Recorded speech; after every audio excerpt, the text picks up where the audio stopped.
Videos కన్సిస్టెన్సీగా post చేయాలి అని అనుకుంటా, కానీ అది కుదరని పని. ఎందుకో తెలుసా, నాకుండే బద్ధకం అలాంటిది. ఇంకా ఆ విషయం వదిలేస్తే నేను ఇలా అవన్నీ ఈరోజు ఒక దగ్గరికి అయితే పోతున్నా. అసలు ఎందుకు వెళ్తున్నాం అని చెప్పేదానికంటే ముందు ఈ స్టోరీ చెప్పాలి మీకు. నేను 1 year బ్యాక్ ముందు ముక్కు కుట్టించుకున్నా. 9 months వరకు బాగానే ఉండింది. బట్ 1 monthలోనే నా ముక్కు అంతా ఇన్ఫెక్షన్ అయింది. ఎందుకో తెలుసా, మా అల్లుడే కారణం. నిద్రపోతుంటే వచ్చి ముక్కు పుల్ల లాగేసిండు. ఇంకేముందే ఇన్ఫెక్షన్ అయ్యా. 2 months నోస్ పిన్ పెట్టకపోయేసరికి క్లోజ్ అయిపోయేసింది. ఇంకా నాకు ట్రెడిషనల్గా ఉండడం అంటే చాలా ఇష్టం.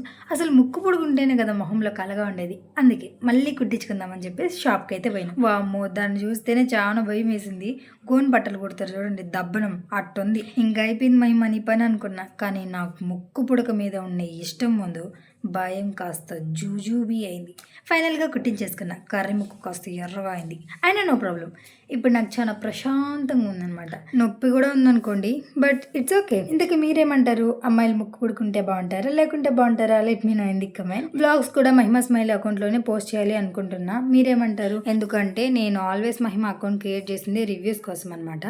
ఏది సక్రమంగా చేయకుండా అన్ని అరాకొర పనులు చేసి పెట్టుకొని ఉన్నాను. మహిమ స్మైల్ అకౌంట్లోనే వ్లాగ్స్, డాన్స్ అన్నీ వస్తాయి. రివ్యూస్ మాత్రం ఆల్వేస్ మహిమలో వస్తాయి. ఫైనల్గా నా ముక్కు పుడక నాకు వచ్చింది. చాలా హ్యాపీ.